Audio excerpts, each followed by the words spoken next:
ఈ రోజే డౌన్లోడ్ చేయండి, మీ ఫేవరెట్ షోస్ చూడండి. హలో మేడం గారు, 10 స్టాఫ్ అంతా డ్యూటీలో జాయిన్ అయిపోవాలి అన్నారు. లేదంటే అలో లేదన్నారు.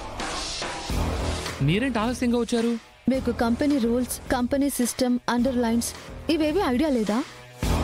నేను ఎండీని. కంపెనీ ప్రాఫిట్స్, కంపెనీ డెవలప్మెంట్స్ ఇవి మాత్రమే నన్ను రూల్ చేసే కండిషన్స్.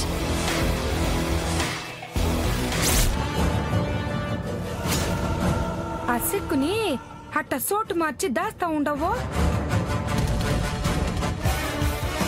మీ పెద్దమ్మ ఏదో చెక్కనంటోంది. కిచెన్ లో కూరగాయలు చెక్కు తీస్తాం కదా, అది. అవునా? నొక్కేసిన ₹1 కోటి చెక్కుని బయటికి తీసుకురా ముందు. ఏ చెక్కు గురించి మాట్లాడుతున్నారు మీరు?